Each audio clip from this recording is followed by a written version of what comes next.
अर्श कई आयल तिजा मोलाई हो एहसान कर।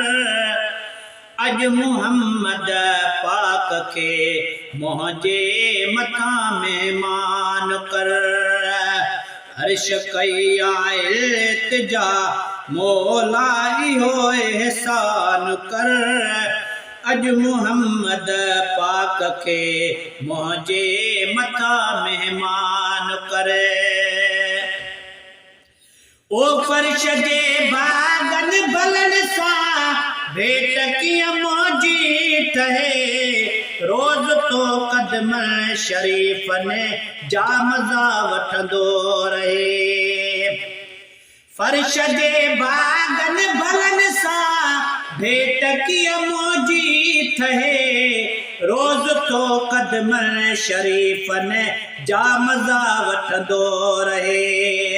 अज खणी मूं ॾे अचे फाए कयो फरमान कर। अज मुहम्मद पाक के मोहजे मथा मेहमान कर। अर्श कई आयल तिजा मोलाई हो एहसान कर। अज मुहम्मद पाक के मोहजे मथा मेहमान कर। थी हाचिन ता सताए किया गुजारा चैन सा। जल्द आण दिल रबा के पर अचे नालेन सा। ओ थी हाचिन ता सताए किया गुजारा चैन सा। जल्द आण दिल रबा के पर अचे नालेन सा।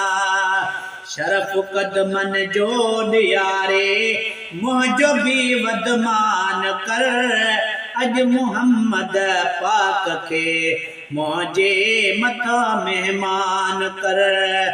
अर्श कई आयल तिजा मोलाई हो एहसान कर।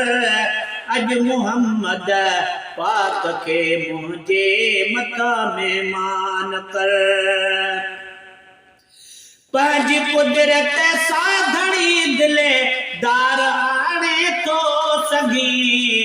पंहिंजो जिस्मानी तरह सां यार आणे थो सघे। पंहिंजे कुदरत साधणी दिले दार आणे थो सघी। पंहिंजो जिस्मानी तरह सां यार आणे थो सघे। मां बि पंहिंजो मुंहुं मथे क्या कुर्ब आली शान कर। अज मुहम्मद पाक के मोहजे मथा मेहमान कर। अर्श कई आयल तिजा मोलाई हो एहसान कर। अज मुहम्मद पाक के मोहजे मथा मेहमान करे। अर्श जो हेड़ो गलड़ो कोन मोटायो खुदा। ऐं वञी जिब्रील के ही हुक्म फरमायो खुदा। अर्श जो हेड़ो गलड़ो कोन मोटायो खुदा। ऐं वञी जिब्रील के ही हुक्म फरमायो खुदा। यार जे तशरीफ जो अज अर्श ते ऐलान कर। अज मुहम्मद पाक के मोहजे मथा मेहमान कर। अर्श कई आयल तिजा मोलाई हो एहसान कर। अज मुहम्मद पाक के मोहजे मथा मेहमान करे। इन दुनिया में दिल बाजे लाए हर शय सिके। अर्श कुर्सी लो सब कुछ मुस्तफा जे लय सिके। इन दुनिया में दिल बाजे लाए हर शय सिके।